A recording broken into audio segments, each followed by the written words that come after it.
Sir MSME के लिए क्या करेंगे, पता होना चाहिए ना आपको एमएसएमई, क्योंकि आपका मैक्सिमम क्लाइंटल बेस कौन है, एमएसएमई। तो सर एमएसएमई के लिए हम पहला तो करने वाले क्रेडिट कार्ड निकालने वाले माइक्रो इंटरप्राइज के लिए। क्या निकालने वाले अगेन, ये कंसल्टेंसी टीम का काम है, वो देखना कि ये क्या है, ये स्कीम क्या है, ठीक है ना। Customise credit card with 5 lakh limit for micro enterprise registered on Udyam portal, ठीक है। फर्स्ट ईयर में ये 10 लाख क्रेडिट कार्ड इशू होने वाले हैं। तो जैसे किसान क्रेडिट कार्ड था वैसे किसके लिए इशू होने वाला है क्रेडिट कार्ड, अभी एमएसएमई के लिए क्रेडिट कार्ड इशू होगा, जिसका लिमिट कितना होगा, 5 लाख का होगा। और ऐसे 10 lakh credit card government issue करने वाला है। और कहां से इशू को, ये किसको रजिस्टर्ड, ये किसको बेनिफिट है, जो उद्यम पोर्टल पे रजिस्टर्ड है उन्हीं के लिए है। तो ये आप लोगों को मुझे बताना है कि ये स्कीम का बेनिफिट हम हमारे एमएसएमईज को कैसे पहुंचा सकते हैं।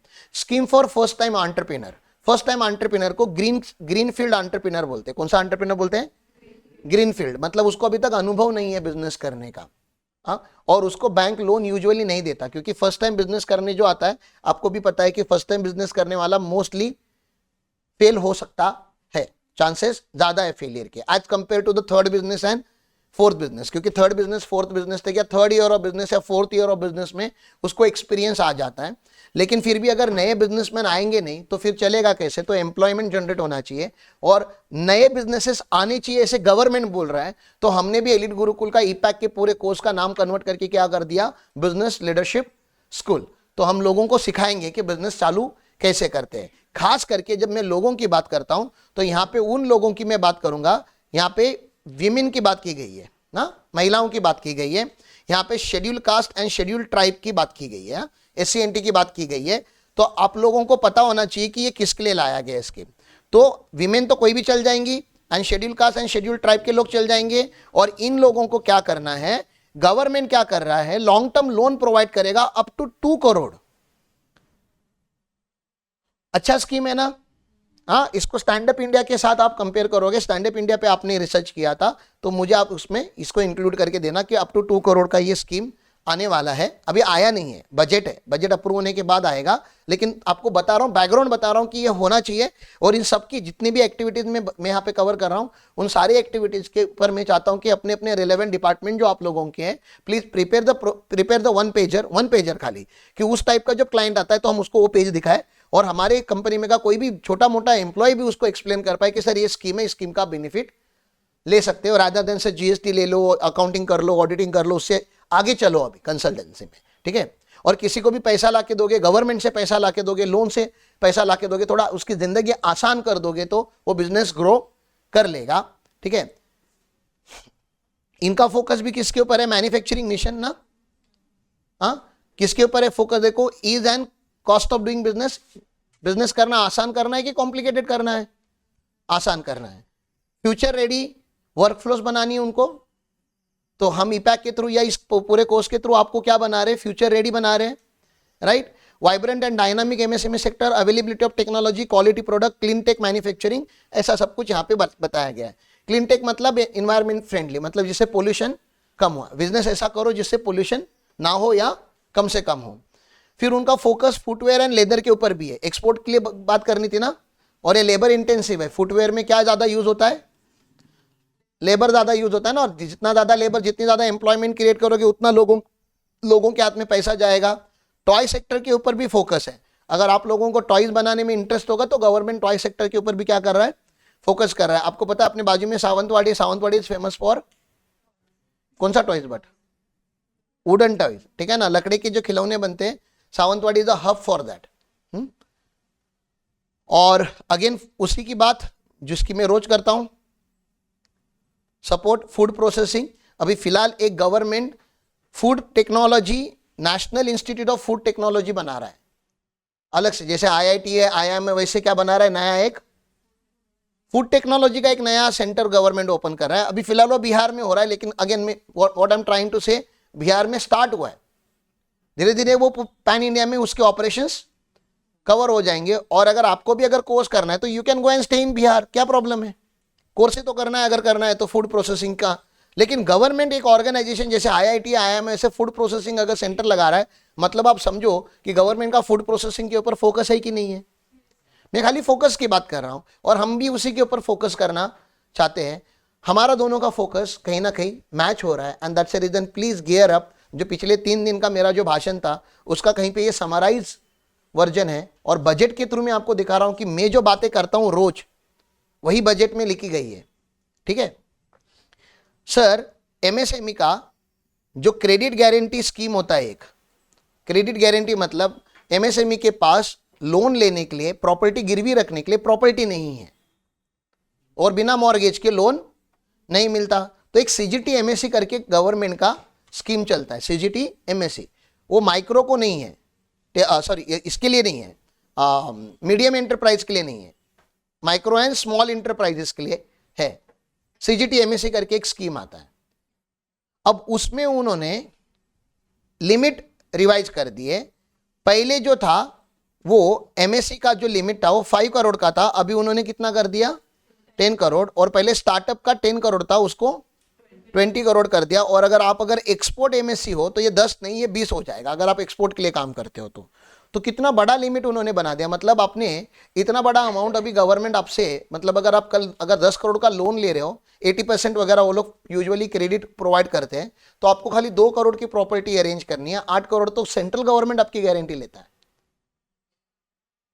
तो 2 करोड़ के प्रॉपर्टी में आप 10 करोड़ का लोन ले सकते हो, जो पहले इसके पहले कभी पॉसिबल नहीं था। ये अभी सीजीटी एमएससी के थ्रू या इन प्रोडक्ट्स के थ्रू पॉसिबल होने वाला है। ठीक है, तो CGT MSC is another product that we wanted to start here, तो आप लोग उसके ऊपर भी काम करो। सर, एमएसएमई का डेफिनेशन ही गवर्नमेंट ने चेंज किया। क्या चेंज कर दिया? एमएसएमई कौन होता है उसकी एक डेफिनेशन थी, और एमएसएमई किसको बोला जाता है। एमएसएमई मतलब छोटा बिजनेस, आप समझ रहे हो ना। और सारे बेनिफिट गवर्नमेंट किसके लिए ला रहा है? छोटे बिजनेस के लिए ला रहा है। क्यों? छोटा बिजनेस गवर्नमेंट क्या चाहता है? बेनिफिट लेके क्या करे?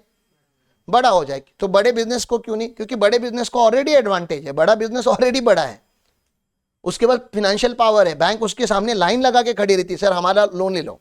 एमएसएमई को कोई सपोर्ट नहीं है, इसलिए गवर्नमेंट किसको सपोर्ट करता है? एमएसएमई को।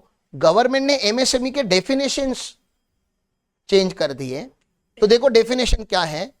डेफिनेशन के 2 क्राइटेरिया होते हैं, investment criteria and turnover criteria. This is very important discussion, आप लोगों को ये याद रहना चाहिए। ठीक है ना, ये वाला जो टेबल है ना, ये फाइल में आप लोगों के साथ शेयर कर लूंगा, कहीं तो आप लिख के रख के इसको याद करो। और बिजनेस मॉडल में एमएसएमई का डेफिनेशन चेंज करना पड़ेगा। हमारा जो बिजनेस मॉडल है उसमें एमएसएमई का डेफिनेशन है, उसको चेंज करो इसके हिसाब से। सर, माइक्रो किसको? इन्वेस्टमेंट मतलब ये आपका investment in the fix asset कितना है आपकी बिजनेस में। माइक्रो मतलब छोटा, टाइनी बिजनेस, छोटू सा बिजनेस। तो पहले बोला जाता था जिस बिजनेस में 1 करोड़ तक का इन्वेस्टमेंट है वो माइक्रो है। अब हम बोलेंगे जिसका 2.5 करोड़ का इन्वेस्टमेंट है, जिस बिजनेस में किसका कितना इन्वेस्टमेंट है? 2.5 करोड़। तो उन्होंने डेफिनेशन चेंज कर दिया, जिस बिजनेस में 2.5 करोड़ तक का इन्वेस्टमेंट है उसको माइक्रो बोलते हैं। मेरे यहां पे तो कुछ नहीं है, तो ये डेफिनेशन उन्होंने इनहांस कर दिया। फिर स्मॉल बिजनेस मतलब कौन सा बिजनेस? तो वो बोलते हैं जिस बिजनेस में इन्वेस्टमेंट 25 करोड़ तक का है, 25 करोड़ तक के। आप समझ रहे हो 25 करोड़ मतलब आपकी इमेजिनेशन में बड़ा बिजनेस है कि छोटा बिजनेस है? ये बोलते हैं स्मॉल बिजनेस है, क्योंकि बिजनेस मतलब सच में इतना बड़ा उसका कैपेसिटी है। तो अभी छोटा नहीं सोचना है बिजनेसमैन को।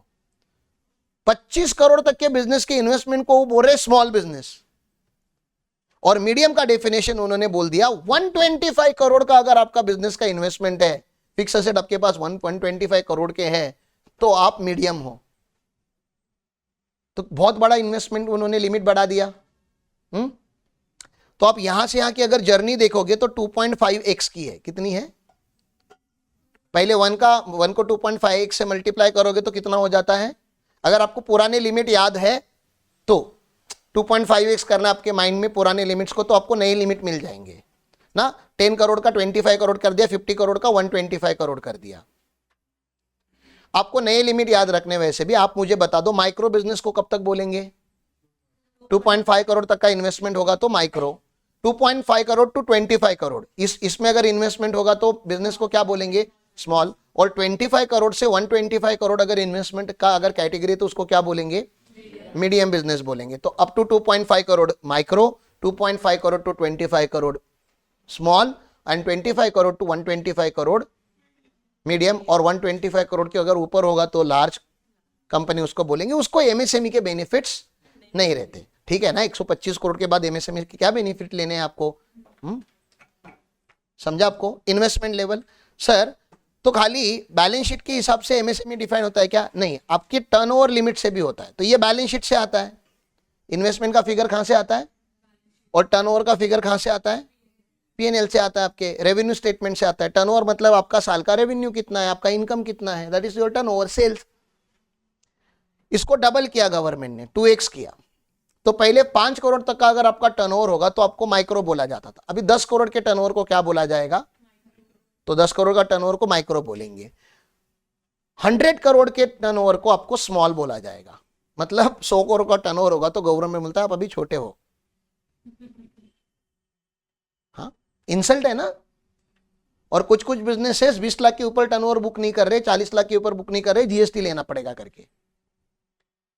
तो एक नया कैटेगरी गवर्नमेंट ना बना दे, भिखारी कैटेगरी बिजनेस की, हाँ, क्योंकि अभी वो माइक्रो 10 करोड़ को बोल रहे हैं कि 10 करोड़ तक का टर्नओवर होगा तो आप माइक्रो हो, माइक्रो।